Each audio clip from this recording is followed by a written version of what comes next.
Ladies and gentlemen, welcome to the National Constitution Center. I am Jeffrey Rosen, the president of this wonderful institution, which is, thank you, no.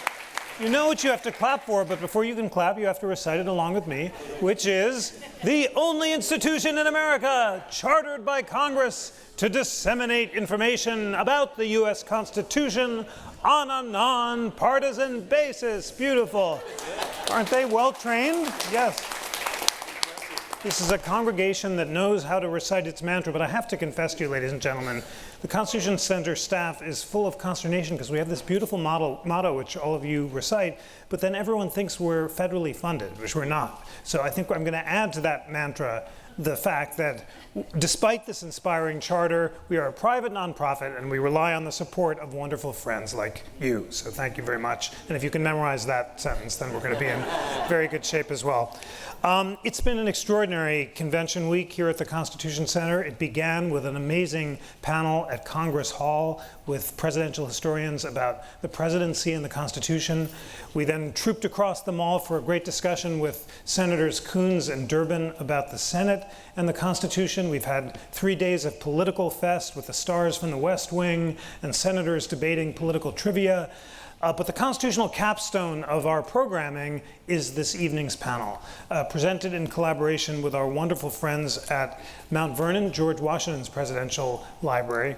We're here to discuss the constitutional legacy of President Washington. And thanks to the great generosity of our partners, led by Douglas Bradburn, who's the founding director of the Fred W. Smith National Library for the study of George Washington out Mount Vernon, who deserves a very robust round of applause, along with Stephen McLeod and his colleagues, we're able to display George Washington's own original copy of the Constitution. This is one of the most priceless documents in constitutional history. Please go see it when you leave if you haven't already. It's in the Great Presidential Powers exhibit in the Annenberg room, just to the left of the information desk. And Mount Vernon is lending it to us for the week. It'll go back to them, and then we'll have a reproduction of it. But I'm going to ask Doug to tell you about it in a second. Doug is joined by two other remarkable scholars of George Washington. Ed Larson, cell phones off, ladies and gentlemen, please. Ed Larson is the Hugh and Hazel Darling Chair in Law and University Professor of History at Pepperdine University. He's the author of this beautiful new book.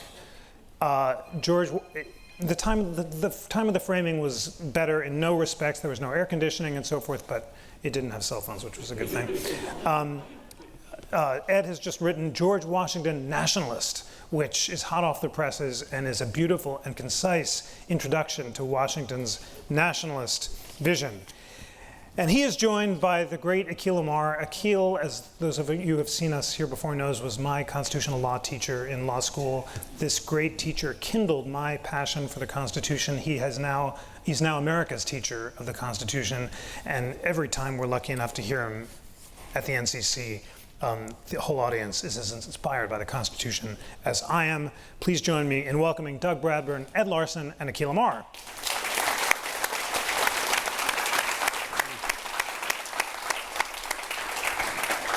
Doug, let us begin with you. You've lent us this beautiful document. Tell us about the acts of Congress. How significant is it? And most importantly of all, what are the marginalia that Washington wrote in the margins of the Constitution, reminding him of his constitutional duties? Well, thank you very much. I'm delighted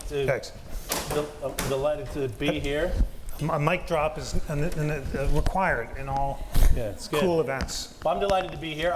Before I launch into that, let me say briefly, what a great institution this is, and how excited I am to be a part of it, and our partnership in which you'll come to Mount Vernon this fall to debate some aspects of the Constitution. Mount Vernon is also all privately funded, and it's the home of George Washington, and it's been managed by the Mount Vernon Ladies Association since the 1850s, and which is an extraordinary organization which led the way, of course, of women's leadership in America. And if this is the year where we get the first woman president, they will be following the regents of Mount Vernon who have been running George Washington for that long. And we have here with us today Philadelphia's own Mrs. Sarah Colson, who is the regent-elect of the Mount Vernon Ladies Association, who's right up here in front. So the Ladies Association have been managing George Washington's estate since the 1860s to make it available for everyone to visit, and they believed that people coming there didn't know enough about George Washington around the turn of the 20th century, or turn of the 21st century, and so they raised the money to create an education center and museum, which opened in 2006. And then on the heels of that, they decided George Washington needs his own presidential library. And so they raised the money to build that library and endow its programs, of which I'm honored to be the first director. Now, in the process of building that library, they acquired the document that you asked me about that's here on loan. It sold at auction at Christie's for $9.8 million in 2012. And you said, wow, that's a lot of money. So why is it so significant? Well, the reason it's so significant is what it is. This is a book that was given to George Washington by Congress after the first session of the first Congress after the Constitution. So he becomes president in April of 1789, and that first session of Congress lasts from between March to September of 1789, and that's the session that creates the government. It creates the executive branch, it creates the Judiciary Department, it creates all the executive offices, it creates the first taxes. It, of course, passes the resolutions that will be the Bill of Rights, ultimately. And so at the end of that session, they print out the acts that they pass. So the book is called An Acts Passed at a Congress Between Such and Such a Date held in New York. And in addition to that, it also has in it a copy of the Constitution. So the book that you can see here is George Washington's copy. It has his binding that he put on it. It says President of the United States. And it opens up. It has his beautiful signature on the title page. But the great thing about it is he sometime between receiving that book and giving the first State of the Union address in 1790, he sat down and reread the Constitution, and he marked up little marginalia. So what you'll see is in Article 1, which is, as you all know, all about the legislative branch, he in those parts where the legislative powers are mixed with the presidency, where the president has some role to play, he just put little brackets and on the side wrote president. Okay? And then Article 2, which, as you know, is all about the executive branch, right up at the top where it says the executive of the United States shall be in the president of the United States, he wrote president. Okay, so that's me. So he goes down, and when it gets to the section which says he shall have power, and it lists out the powers, he writes President Powers right there. And then beneath that, where it says that he shall take care the laws be faithfully executed, he writes required. And so those few words that he placed on that document are extraordinary because it really shows a few things. An aspect of George Washington's character, which is a tremendously diligent person, wants to make sure that he's doing things that he's supposed to be doing. He's binding himself to the fundamental rule of law, the Constitution, at a time when he's already been president for 9 months. And of course, he was the first president, so he could have done a lot of different things, but he wants to be very careful that he's doing it in the right way. It's around the time that he marks up this Constitution, kind of in the way that we would use a highlighter. You know, he's really just focusing the mind here as he's reading. But it's at the same moment that he writes this beautiful letter to Catherine Macaulay Graham on January 8th or 9th of 1790, in which he writes that, you know, few people know how difficult this challenge has been. Everything I do is subjected to interpretation. Everything I do is a possibility to set precedent. I walk on untrodden ground. He's a man at the moment that he's writing in that Constitution that he's highlighting his role, that knows exactly where he is in the flow of history. And that, I think, is one of the extraordinary things about his mature leadership at that point as president. He knows what's at stake in that moment, and he's very aware of it. And the letter to Catherine Macaulay Graham is fantastic because Washington isn't so revealing all the time as you might want him to be in his letters about how he's feeling. But that one, he does sort of bare his soul a little bit about the challenges that they faced to get to that moment of one successful year of a government. He'd just come back from New England to see if people thought the government was a good thing, if it was working.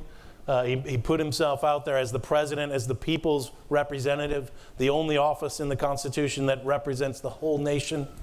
And he was delighted with what he saw when he thought the economy was growing, things were looking up. And of course, he didn't know what was to come, and we'll talk about it more this evening, was that all of a sudden, going from setting up the government to fighting over what the policies should be to move the nation forward, you start to get a lot more controversy, even within his own team. So it's an extraordinary document, and I'm delighted we were able to lend it to you here, and I hope everybody gets a chance to see it. Well, thank you again for lending it, and we are really looking forward to coming to Mount Vernon in the fall and continuing this great collaboration. Ed Larson, you've just written this beautiful introduction to Washington's nationalism, and you describe how after taking the radical act, which made people weep, of actually stepping down as commander-in-chief of the armed forces and returning like Cincinnatus to his farm, Washington became concerned about populist forces that were threatening property rights and making it possible for demagogues to threaten liberty. And he wanted to support a government that was energetic enough to achieve common purposes and to protect property, and therefore agreed to preside over the Constitutional Convention. Tell us more about what the core of Washington's nationalist constitutionalist vision was. What powers did he want the presidency to have at the convention, and what powers did he think the national government should have as a whole? I think to understand anyone, you have to understand what their ultimate purpose is. And people have a lot of purposes. Some people want power, some people want money, some people want lots of wives, some people want this, some people want that. Washington knew himself. And what Washington wanted was to leave a legacy. When he was young, he said, I want to be famous, but not famous like the Kardashians. He wanted to make a difference. He wanted to make a difference with his life. He understood himself. And as he matured, he was a child in the Enlightenment, much like Thomas Jefferson or Benjamin Franklin. And he developed this belief in Republican virtue and in the possibility of Republican rule. Remember, at the time, almost every nation had a monarch or a dictator of some sort. There was divine right of kings, or there was a power oligarchy, and he believed in Republican rule. He'd read the people, the John Locke, and learned from those. And when the revolution came, he signed up for the revolution, even though he didn't need to, even though his mother tried to keep him from signing up and to stay home and take care of her. He had a state, he didn't need that. But what he wanted to do, he believed in the Republican vision. And so he went and fought the revolution, 9 years, without pay or without leave. He led the revolution. And he led it by consensus. And he stepped down in part because then he wanted to create a government of the people. That's a phrase he used often in his letters. Lincoln later added by and for. But Washington would often say, I believe in a government of the people. And he stepped down, and just before he's stepping down, he was worried about how things were going off the rails. Because he wanted to turn it over to civilian rule, but it seemed like the Congress of the Articles of Confederation couldn't do anything. They couldn't manage anything. And the states, because the Articles of Confederation created a League of Friendship, that's the phrase.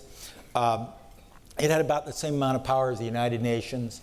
Every state could appoint as many delegates as it wanted. But they paid them, the states paid them, the states could recall them, the states could instruct them how to vote. And so the states were sovereign, not the central government. And Washington had been imbibed. He went to the revolution, I suppose, as a Virginian, but he came back as an American because he led people from all the states in this war. And he thought America could be a great place, could be something new under the sun. He really believed that. With people, with the government of the people, something fundamentally different. And he saw it all going haywire. And so 2 of his key last acts as commander-in-chief, he wrote 2 tremendous documents. The circular letter to the states, and a description of a military after peace, a peacetime military. And in this circular letter to the states, he pleads with the states to get a stronger central union. And he outlines the things they need. And among the things they thought they needed was, we need one nation that has control over interstate and international commerce. He's thinking ahead of the EU. That as each were an individual state, Nation. Each state was a nation. If each state was individual, they could print their own paper money. They could build tariffs against each other. We would have all these little states with a limited economy fighting against each other, because you always fight with your nearest neighbor. And he thinks we need to break down these trade barriers because we can make the whole pie bigger. Now, he knew that because he ran a farm and he wanted to sell things, and he realized if we can break down tariff barriers, if we're not like England breaking off on their own, if we stay in the EU, we can have a greater union. He understood that. Hamilton did too, and that's why he brings Hamilton in to lead that. So did Robert Morris, so did others. So that was his one concern. The other concern is, like other Americans of his day, he realized the future of America lay on the frontier. What made America different? What made the possibility to create independent people? In Europe, almost everyone was some sort of a serf. 90% of people were serfs. They were trapped in their jobs. They were trapped on their farms. They were trapped as being a butcher or a baker or a candlestick maker, or mostly just a serf on a farm. In America, there was always the West. They'd come over to the colonies. They'd be able to establish land of their own. We could move west. Now, moving west required getting that territory after the Revolution, and he fought hard for that. So America got all the west, the unoccupied west, to the Mississippi River. But that meant opening the land for settlement by other Americans, so people wouldn't be trapped on the East Coast. Rich people, he said, could invest out there and become richer. People without means could go out there and live and get a start. And so he wrote that second document, we need a country that is strong enough to open the West. That was his military establishment. It would be a military establishment set on the frontier to open it up. In contrast, what he saw after he was out of office is the central government did not have the power to raise taxes and therefore could not maintain an army. And no state was interested in opening the frontier because they wanted to keep the people in their state working. They didn't want them to go west in the unoccupied land. So he wanted a government powerful enough, writing that from the beginning, powerful enough to raise taxes, maintain an army, open the West for all the people, because that was the American dream lie out there. That was the property rights, but it was also individual freedom, because we won't be free if we can't do that. So interstate commerce, taxing power, an army to open the West, maintain property rights. He saw that when he went out of office, went back home to Mount Vernon, he saw all that collapsing. He saw states being taken over by demagogues.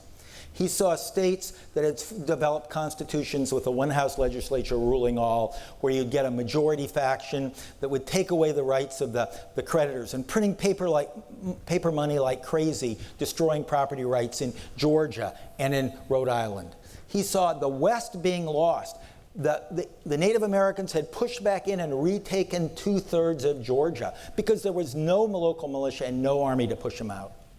He saw his own territories. When he went west to visit his own territories that he owned in the land he owned in the Ohio Valley, he could not get to them because the Native Americans had pushed back in, and he was warned that if you went to your largest territory, largest land, you would be captured by the Indians that were lying in wait for you.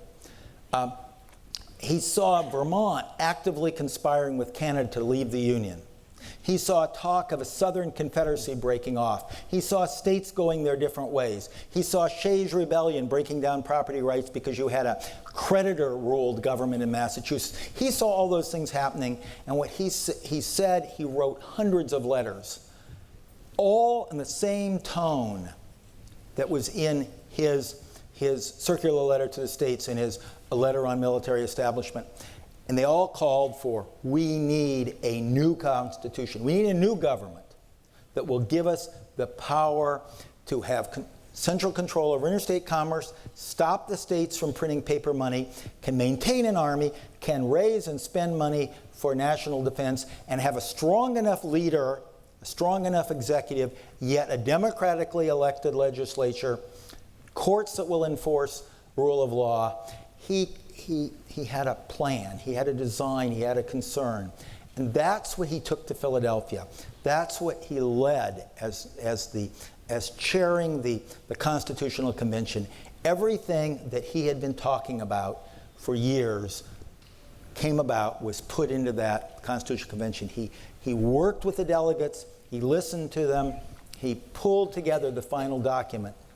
And it's often said that at that time, his closest, almost an aide, he was James Madison, lived nearby. James Madison spent much of the period before the Constitutional Convention actually at Mount Vernon, working on the plan. And it's often said that James Madison is the architect of the Constitution. Well, if you break down the pieces, you'll find out that if James Madison was the architect of the Constitution, then George Washington was his general contractor. And any one of you who have ever built a house or added an addition to the house, you will know it looks much more like what the general contractor has in mind than that architect who drew the blueprint. That was George Washington's vision, and that's what he carried through, and that's the Constitution that we honor in this building, rightly honor. It was so much the work of George Washington. Thank you for that beautiful introduction to Washington's thinking. You summarize it so well in the book, describing his goals as respect abroad, prosperity at home, and development westward. And yet, despite Washington's vision of an energetic executive, Article 2, which defines executive power, is pretty short and pretty vague. It has a couple of specific duties, a 4-year term, federal veto, power to make treaties, but it doesn't specify whether there are powers beyond those specifically granted in the text, as opposed to Article 1, which limits Congress to the powers that are herein granted. And Akhil, in your beautiful book, America's Unwritten Constitution, and ladies and gentlemen, you know you always get a homework assignment whenever you come to the NCC. You must read Akhil's books as introductions, rigorous but clear, to the essence of constitutional thinking, and I would begin with America's Constitution, I think is the best one to start with, and then America's Unwritten Constitution, which goes beyond the text, describes how practice has come to define our constitutional values. And in that great book, you note a series of presidential powers that are taken for granted today, but are due to Washington's actions, leaderships, and constitutional interpretation, including diplomatic recognition, treaty negotiations, the cabinet, not always soliciting the Senate's advice, removal of executive officers. It feels like Passover when I'm reciting the plagues. 1, 2, 3. You don't have to, exact locust plagues. Dayenu. Exactly. You don't have to, don't go through all of them, but give us a sense of how so much of the constitutional presidency that we know today is due to Washington's practice rather than the constitutional text. So it's such an honor to be with you all. So yes, the Constitution is something in general new under the sun, in that before these guys met over there, democracy exists almost nowhere in the planet. Mm-hmm. And today it exists over half the planet by population and landmass, basically on the model of the American Constitution. So we are inventing a new thing. And we put it to a vote. Most of the Constitution actually, though, does have state constitutional antecedents. States had written constitutions. The Massachusetts one was actually put to a vote, so was New Hampshire. Bicameral legislatures in most of the states. Judges and juries, some traditions of judicial independence in most of the states. Bills of rights, written bills of rights, beginning with George Mason's in Virginia. So many of the features of the American Constitution really echo state antecedents. This is, since Jeff has been very generous to mention books, he has a great one out on Brandeis. And Louis Brandeis later in our story, and it's the story of religious inclusion and toleration, and there's no religious qualification to be President of the United States, folks, and you need to understand that. But Louis Brandeis talks about states as laboratories, as sort of models for experimentation. That's true from the beginning. States are doing things, and in lots of ways, the federal Constitution Madison is looking out over the state experience, mixing and matching, picking best state practices on issue after issue after issue, and putting them in this composite federal document. But here's the thing. The most original and problematic part of the Constitution is Article 2, because there's no great... So most of the states have bicameral legislatures, and they've got judges and juries, but there's no state that has anything really very close to the American presidency. So you have a model of a monarch that in England, he's hereditary. No one picks him. He hands off power to his sons. He's the head of church and state in a kind of sacerdotal priestly tradition. Well, we don't want that. That's way too, we rebelled against divine right of kings. Okay, so we don't want an English monarch. And most of the state governors are puny little figures that aren't going to be big enough to hold this country together. They're not, in 8 of the states, they're not even elected independently. They're picked by the legislature. In no state is there a 4-year term. In only a couple of states is there a veto pen, and actually in one of those 2, it's shared by a council. The pardon power is constricted. Even today, you see, the governor of Virginia has to pardon people one by one if he wants to restore voting rights rather than en masse. So the governors are way too, there's not 4-year terms, there's not perpetual re-eligibility in many states. So you want something bigger than a governor and much less than a king. And the space between those is vast. And Article 2 is trying to basically define the rough outlines of something, bigger than a bread box, but smaller, than Montana. So, but like, okay, well, what's in between? And here's the point. And the text doesn't quite tell us. So I write this book on the written Constitution, and Article 2 is the big hole. So I have to write a book. It's called America's Unwritten Constitution, and them's fighting words. What do you mean, unwritten, professor? Well, here's one thing that I do mean, that for the presidency, far more important than what the text says, because it doesn't say that much, and to Washington just says president, president power is required, but there's not that much text. Far more important than what the text says is what George Washington did. He actually gives us, by his example, because he is treading on untrodden ground, he gives us the model for what our president is supposed to be and do. For example, I'll give you 2 or 3, and these are uncontroversial. Conservatives and liberals, Republicans and Democrats all agree on these things, and they're not in the text. Can the president fire a cabinet officer at will?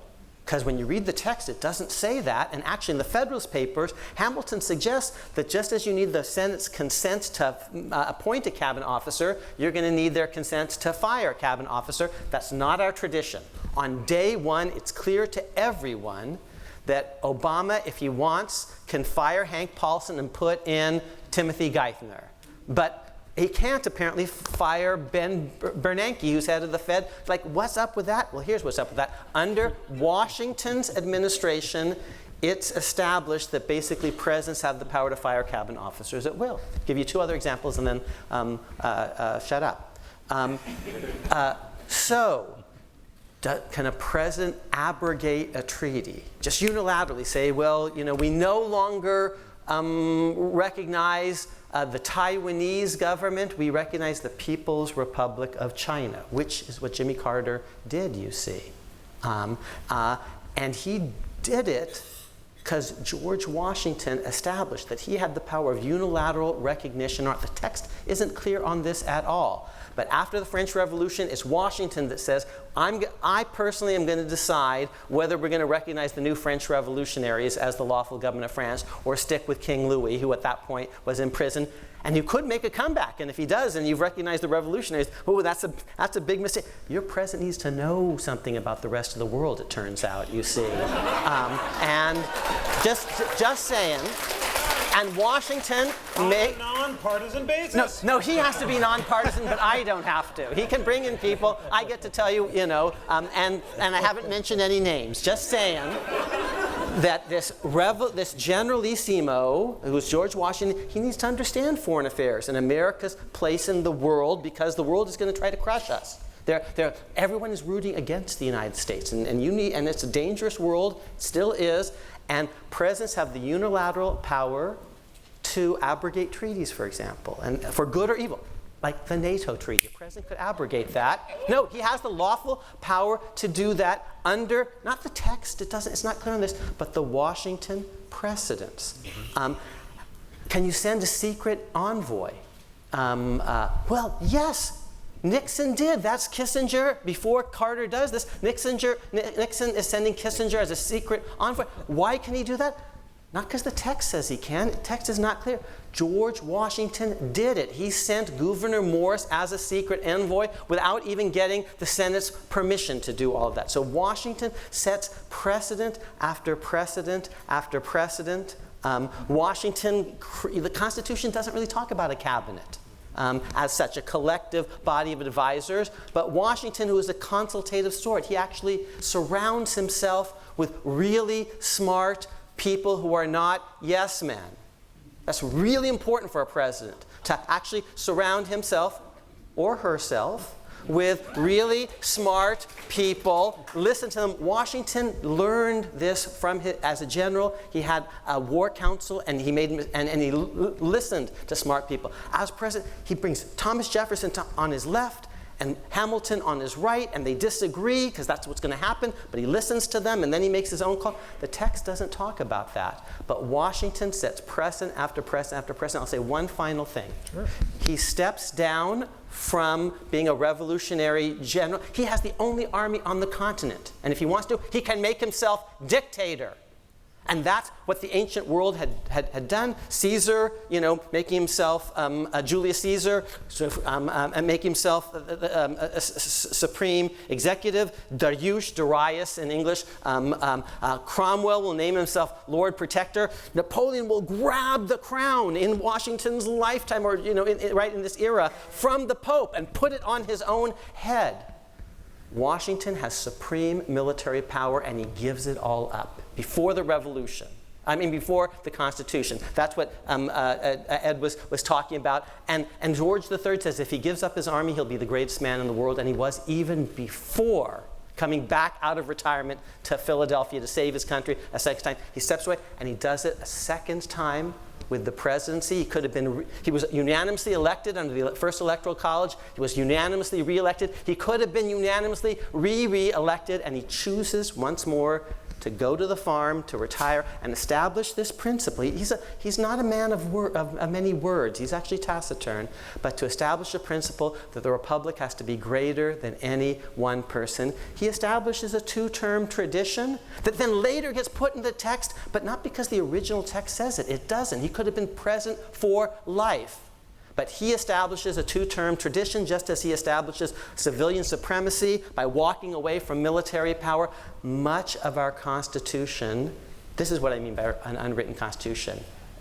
It's established not by activist judges today, but by the model of George Washington. Beautiful. Yeah, great. You can see, ladies and gentlemen, from Akhil's passion why he is one of the great teacher of constitutional history and law in America.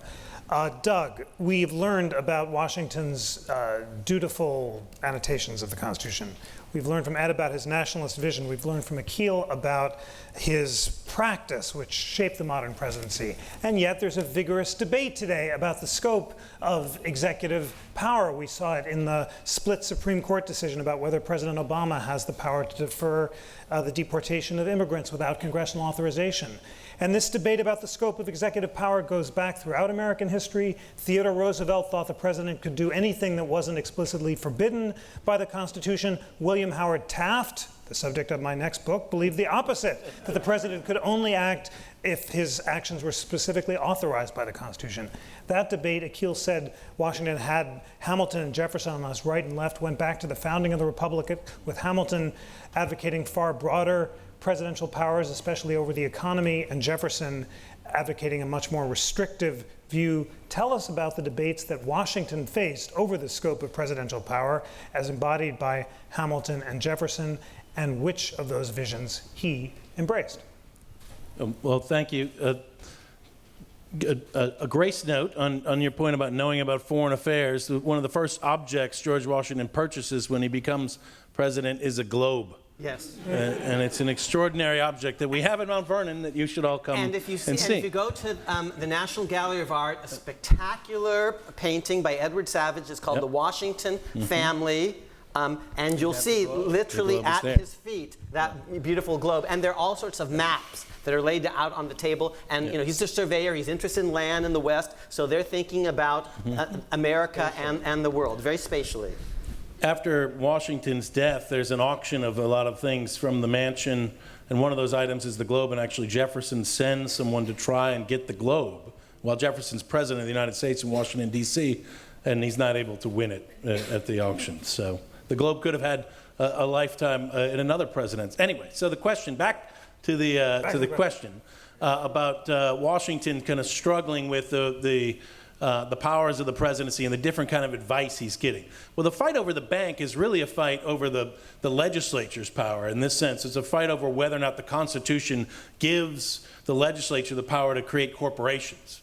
And Madison and Jefferson are arguing that it doesn't, that it's not an enumerated power.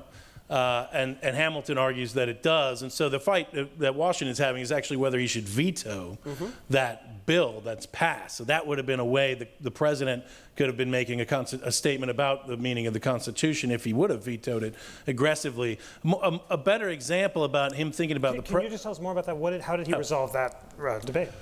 Well, so the fight over what to do with the challenge of the credit of the United States was kind of multiple phases. The first fight was over, is the country going to assume all the state debt from the Revolutionary War and create one national debt out of it and fund it at par?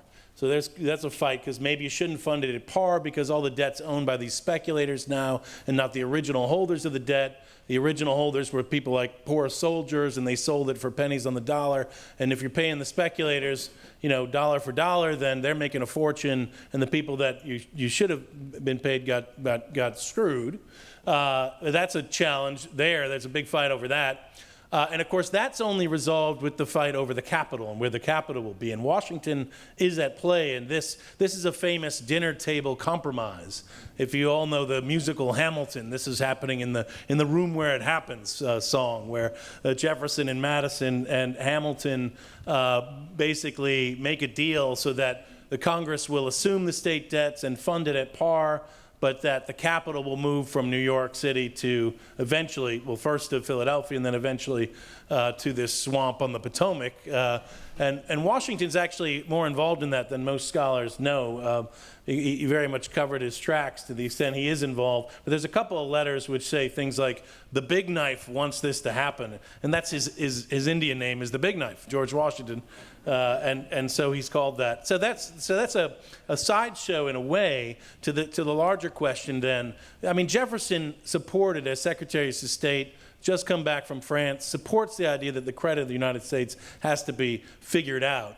But when he sees the plan for the bank, which Hamilton reveals later on that year, all of a sudden the scales fall from his eyes, as he says, and he realizes that Hamilton's trying to create a British state financial system in America. I mean, Hamilton is writing the bank statute with statutes of the Bank of England on his desk, so it's not exactly, it's an easy leap to say, he's trying to recreate the Bank of England in the United States, and didn't we just fight a revolution to get away from this kind of system? And so then the fight becomes about the Constitution. Well, this is a matter of constitutionality as well as policy.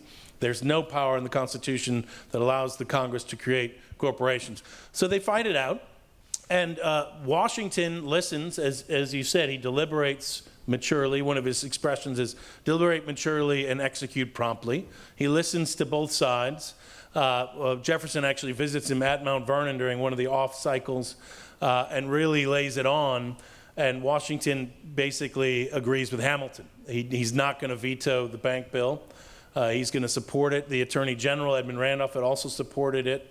Jefferson would always complain that Randolph was like a reed blowing in the wind, and you never know which side he was going to end up on. But Washington was also kind of navigating this middle road often. But when he refused to veto the bank bill, that led immediately to Madison, who was in the House of Representatives, and Jefferson to create the first national opposition newspaper, the National Gazette, where they hired Philip Freneau. And so the immediate consequence of making that decision was that you start to get an organized political opposition. Because really now the stakes are higher for Madison. You can't have backroom deals anymore, because if you're going to violate the Constitution, then the only way he's going to win really is if he gets the people that agree with him elected. So you need to beat him in the House of Representatives, and Madison can't beat Hamilton in the House. So you're going to organize a majority faction, and that's the beginning of the party system, ultimately. One other point on the question then about presidential authority is really, and it speaks to some of the precedents mentioned already, and it's during the French Revolution, and is the question of the proclamation of neutrality. And whether the President of the United States, the Constitution says that the Congress has the power to declare war. So who has the power to declare peace? That's sort of the question in some ways. I mean, Washington issues a proclamation of neutrality after the French Revolution is turned radical. Louis XVI no longer has a head. The French have declared a republic. They've got engaged in an international war now with the British, with the Austrians, with a number of princes of Europe.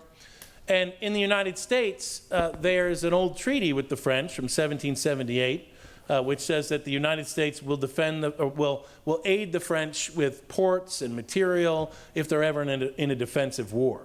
And so Washington issues a declaration of neutrality, and the fight becomes, well, what does neutrality mean? Does it mean that we still abide by this Treaty of 78, or is that going to be gotten rid of as well? Is it going to be a strict neutrality between the British and the French? And Washington asserts the power of the presidency to really establish foreign policy. That the presidency and the executive branch is really where foreign policy originates, and the behavior of it in a lot of different levels is going to stem from there, with the treaty-making power still being shared, but only at the very end of the story. And that's that for Washington is a crucial summer. That it's 1793, from the arrival of the French ambassador, Citizen Genet, to the end of that year when he gives his State of the Union address and declares that he will set the policy of the country. I mean, it's an extraordinary summer. John Adams would remember Philadelphia as an extremely dangerous place. As he would write to Thomas Jefferson, he would say, remember when there were 10,000 people singing La Marseillaise and French Republican songs, wanting to drag Washington out of the executive house right over here and put up a guillotine. And that only the yellow fever epidemic that happened in that fall was the thing that saved the government. So it was an intense time, because a lot of Americans believed that the cause of the French, the cause of liberty, equality, fraternity, was the cause of the American Revolution. And Washington took a very unpopular stance in that regard in establishing that precedent. Great. Ed, I want in a moment to get to questions, because as usual, your questions are so superb. But if you want to chime in on this fascinating point, then please do. Just to reiterate and amplify something that Doug just said, because I agree with it fully. And he's building on what Akhil had said. But let's take it back to the Constitution, because this battle that they're talking about was actually fought in Philadelphia here. All these issues that Washington pulled out, yeah, it's the unwritten Constitution, but every single one of these issues was anticipated in Philadelphia, was discussed at great length in Philadelphia. And so let's get to the one you talk about over who has ultimate control over foreign policy. Remember when Madison came here, he brought the idea of what we would make much more closely to a parliamentary democracy. The idea in the Virginia plan was that the legislature would pick the president. But the concern was, well, if the legislature picks the president, even if he has a term, will ultimately be beholden to the legislature. He'll be their tool because he'll want to get reappointed.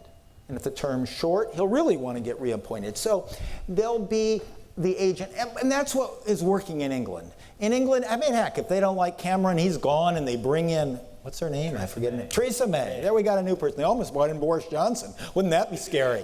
Whoa, he's crazy. But, I mean, he's a nut. But they almost brought him in. We don't have any of those types in America. They almost brought him in. But that's what we almost had. And the more time is spent at the Constitutional Convention debating how to create the presidency, as we've heard from Akhil. That was truly the new creation. And if you look at the early part, the original version and the second version and the third version, all the way to September. And remember, the Convention only lasts from May to September. The power to draft treaties was exclusively in the Senate. The Senate would draft treaties. Then you would have power over the foreign policy in the hands of the Senate, that group doing it together. The Senate had the power to pick the judges, sole power. That was much closer to what the states had. The precedent was states. And then one of the delegates from Philadelphia, Gouverneur Morris, had a brilliant idea of the Electoral College. And the Electoral College created a way. Is it the first time you've heard that here? Yes, Brilliant yes. idea for the Created a way to have an elected. No, the reason was other delegates from Pennsylvania, Wilson, and Gouverneur Morris, and others, and Benjamin Franklin, they wanted an elected president. Popular election for president. But Madison and Washington refused, and so did Pinckney. Why? Because of slavery. The Electoral College was not created because we didn't trust the people. It was to protect slavery, because in the South, the slaves couldn't vote. And that would mean the free people of the North would win any election for president because all the free people in the North got to vote. And 2/3 of the people of South Carolina weren't going to be able to vote for president because they were slaves. Just for example, Pennsylvania in 1800, to pick this state, has more free people than Virginia, way more voters than Virginia, but way fewer electoral votes than Virginia, because Virginia gets to count all those slaves, albeit with a 3/5 discount. So 8 of the first 9 presidents, you see, come from Virginia, at the expense of Pennsylvania, which, to repeat, in 1800 has more free people and more voters. So Madison, who wants the people to vote, fights against the direct election of president. Never passed because of Madison. Washington agreed. Pinckney agreed. The South agreed because of slavery. The Electoral College was then they figured up the 3/5 compromise for the House of Representatives, and then Morris had an idea. We can have, if we borrow the idea of the 3/5 compromise and throw it into the presidency so every state gets the same number of electors as they have senators and representatives, they'll get their slavery boost. But they can limit who votes to the white people, to the free people.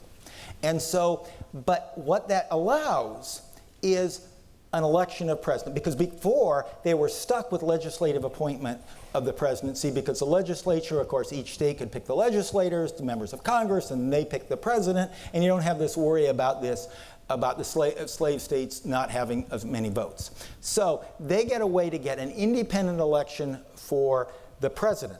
And once they have an independent election for the president, you have a way to have a president who is independent of Congress, who is a representative of, in a way, all the people, not the slaves, but all the other people. Of the nation. Of the nation. Yeah. Representative of the nation, having the stature. And then suddenly they decide in September, hey, wait, this person can have the power over foreign policy, they can draft the treaties, they can name the judges, subject only to the advice and consent of the Senate.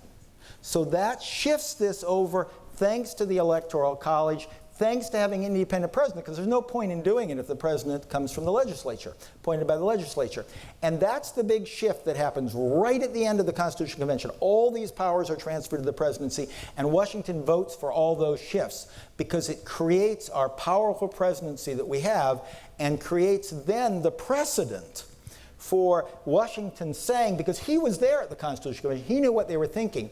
It creates the precedent while he can it's not like he invents things. He is following the will of the Constitution faithfully execute. If there was ever a man who faithfully executes the Constitution, and he said, based on my experience, the faithful execution is, I get to name the Supreme Court judges. Oh, they can be turned down by the Senate. I get to do the foreign policy. Of course, they can overrule. They can not confirm my ambassadors. I get to write the treaties, but they have to confirm them. So it moves foreign policy over to the presidency. Now, in England, of course, the foreign policy is controlled by by Parliament, and here it's the presidency. So Washington, in doing all these things that Akhil accurately portrays, is following what he knows is the will of the Constitutional Convention. Superb. Okay, we've got at least 10 great questions, and we've got about 10 minutes. So I'm going to read them fast. One of you can answer them as succinctly as possible, and let's try to get through them because they're great. Parties were mentioned. Here's one about them. George Washington, in his farewell address, penned by Hamilton, argued against factionalism and parties. Was this ever reasonable to expect? Akhil? We were destined, in effect, to people are going to disagree. Everyone was for Washington. He towered head and shoulders above virtually everyone else, almost literally, and see Jeff's wonderful little introduction to Signers Hall, where he actually shows you, if you just go over there, how Washington towers over the rest. So he's unanimously elected and re-elected, and he would have been unanimously re-elected. But once he leaves, these other folks start to square off against each other, and one sort of group naturally kind of inclines toward France and the other toward Britain, and you have the emergence of basically this two-party system that's codified eventually in an amendment to the Constitution, the 12th Amendment, that really makes it possible for there to be basically two teams, two parties, squaring off a plebiscitarian presidency with a president and a vice president. And here's now the one final thing. Most of our presidents, we just need to say this, because we have to be adults. Most of our presidents have actually been failed presidents. It's an almost impossible position. You have to do so many different things, and one of the things you have to do, you have to be legislator in chief and prosecutor in chief and diplomat in chief and spy master in chief and administrator in chief and the leader of the free world. All these things all at once. But you have to be both leader of your party, there's a party meeting right here, and leader of us all. Prime Minister and head of state. Queen Elizabeth and Theresa May at once. And Washington, because he's there before parties, is unique. Because after Washington, there are two parties. And the difficulty of being both leader of a party when America is divided and leader of us all makes it an almost impossible position. And then when you add all the responsibilities, so many of them, it's really almost impossible for one person to really do it all well. It was a beautiful answer, but it did not meet the 1 minute rule. So but it was excellent. It was excellent nevertheless. So I'm going to combine two questions, and they're about the scope of federal power. So one of our guests asked, would Washington and the Federalists think we've gone too far today with the power of the federal government, i.e. broad construction of the Commerce Clause? And another friend asks the converse question. The Republican Party is currently called for shrinking the role of the federal government to a smaller and smaller one. Would Washington agree? Doug, you began to talk about the scope of federal power. Where would he fall in our current debates? That's an impossible question to answer well, or in less than a minute. But I will say, I think in general they'd be surprised at the extent of power that the federal government has. I don't think Hamilton would. Washington would. Yeah, well, the question's about Washington. He said founders. Well, I think Washington would be surprised at the extent of it. I mean, the notion of balance was always important. The states were always going to be very, very important, and they were dominant for much of the 19th century. So I think that would be my gut reaction. I agree. Great. But one reason they were dominant is because you couldn't mess with slavery, and things really changed when the states misbehave, and we have this in the recent unpleasantness, also known as the Civil War, which result in a whole series of amendments, the last sentence of which are the words, Congress shall have power. 13th Amendment, Section 2, 14th Amendment, Section 5, 15th Amendment, Section 2, et cetera, et cetera, et cetera. Okay, and I'm asking you this as a party game, because it's a really complicated and important question, and you got 30 seconds to answer it. Here we go. On Western expansion, this is a gonzo trick here, it can be argued that the Northwest Ordinance is the third founding document of the nation, passed by the Confederation Congress in 1787. How did it come about? Why did Southern states agree to it? In 30 seconds or less. Because they wanted to open the Northwest territories, and they thought they could better handle without that the Southern territories, and they actually thought the Southern territories would open earlier. But the Northwest Ordinance was a founding document. It added new powers.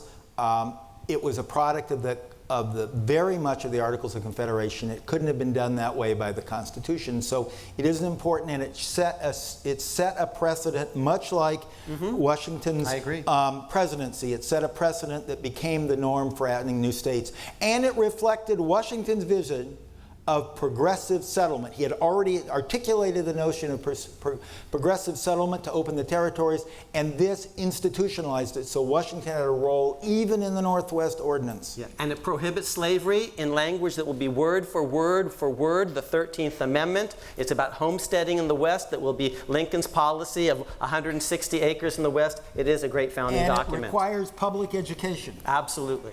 Ed, that was a beautiful job, actually. A round of applause for that very succinct answer. Just a few more, because there is a convention to watch. Akhil, you talked about precedents. Did Washington set any precedents which have been overturned? Well, Washington, with the Neutrality Proclamation, went a little further, perhaps, than he should have, got out over his skis, so to speak, in which he said not only, are we not to sort of trying to mess in this European conflict between Britain and France, but he seemed to suggest that anyone who did would be federally prosecuted. And there was rightful pushback against that, because what turns out in our system?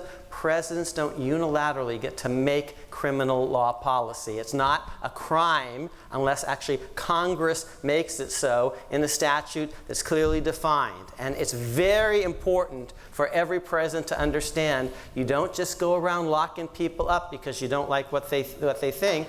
Congress has to pass a law with clear definition, and even Washington on that one got pushback, and rightly so.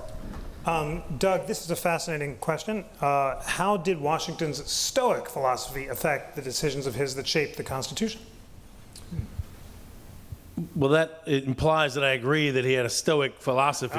Let me rephrase it. Did Washington's Stoic philosophy affect the decisions that shaped the Constitution? Washington believed in deliberating carefully over every decision he made. He believed in doing little when little should be done, and doing what was necessary and no more. And in that sense, he was a minimalist to get the job done. When he marched the army into western Pennsylvania, for instance, he left at Carlisle and went back. Once he was assured that it would achieve the purposes which he put to it, which is assured that the law would be obeyed, that the people who were in rebellion were going to be arrested, and that it was done. So I think he was, in the classical sense, he believed in virtue and self-sacrifice, but he also believed in the Aristotelian good life. He had nice things around him. He had a nice table set for him. He presented the presidency as a fashionable, solid, beautiful place. Not a monarchy, but also not as severe as Jefferson would, who showed up on horseback and dressed in black and wearing his robe when he met with foreign dignitaries and that sort of thing. So Washington was not quite the Stoic, I think, that we might want to imagine him to be. Nice. All right, well, there is a question. I know it's on everyone's mind, so I'm going to ask it to everyone for the final round. Here it is. What singular advice would Washington impart to the next president who we elect in November? Akhil. Wow, that's a hard one, but the very first thing that the presidency is a constitutionally defined office. We're here at the National Constitution Center. The very first, the oath of office of the presidency is prescribed word for word for word in a very short document. It's the first obligation of the president. It doesn't make one president. One is president before, one takes it after, actually, one has already become president. One takes this oath, and it's an oath to preserve, protect, and defend the Constitution of the United States. And I do think, and I didn't know, this is the Childs and Swain book, the one that you have, Childs and Swain, the first volume. Yes. Yeah, okay, so Yale has a version, but not Washington's version. And so I'm learning, as you are, that the first thing that Washington does is he rereads it, and we know he rereads it carefully. He takes the Constitution seriously. So I would say that would be great advice.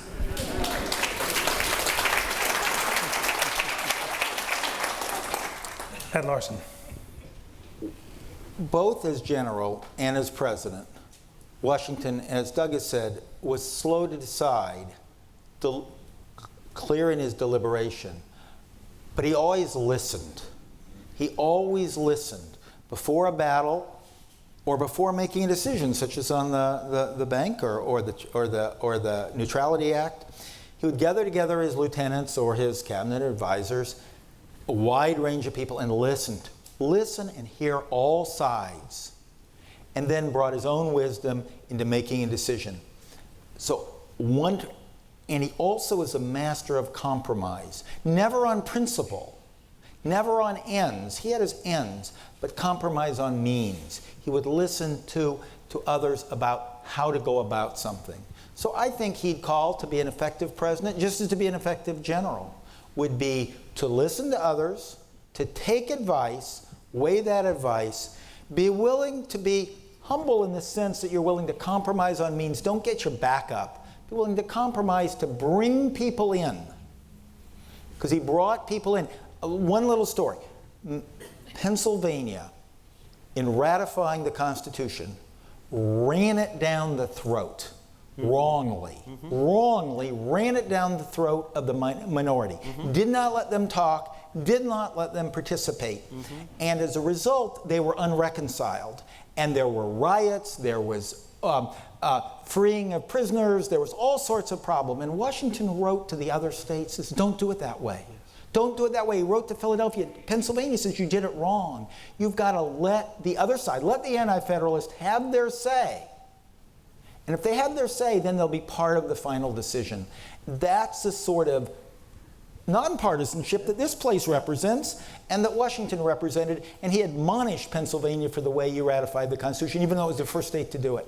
And so I think that's what he listen to the other side, let everyone have their say, and let them be part of a reasoned decision, and then carry through. Beautiful. Respect the Constitution, listen to all sides. Doug Bradburn, founding director of Mount Vernon Presidential Library. Last word to you. Humility in action was crucial for him. It's already been expressed in humble to the document and the rule of law, humble in the way you listen to people, and that was fundamental to what Washington did. And he would say, and it's already been expressed many times here, he would say you have to, humility in action, surround yourself with really good people, as Akhil has mentioned. Recognize that you don't always know the right way, as Ed has suggested. And one of the great things he did in his presidency, which wasn't repeated until Monroe, and I don't know who repeated after that, I guess technologies would have to increase, was he visited every state of the Union at a time when there isn't railroads and cars and planes and there's no roads really worth going on. And he visited the people, and I think presidents today are so in the bubble in D.C., surrounded not only by yes men, but surrounded by a media apparatus and security guards and not getting out there amongst the people, which is the whole point of having a country that runs itself. The people are the ones who are sovereign. And the president represents the nation and has a duty to get out there and show yourself and listen to the people. So I think it's we all agree that this notion of listening, being humble, being humble to the law is the way to be a successful president. Inspiring advice from George Washington. Ladies and gentlemen, please join me in thanking our panelists.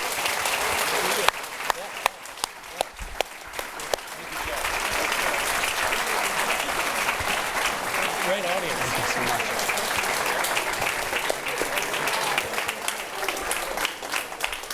Now, please go see George Washington's copy of the Constitution. Don't leave without enjoying it. It's phenomenal.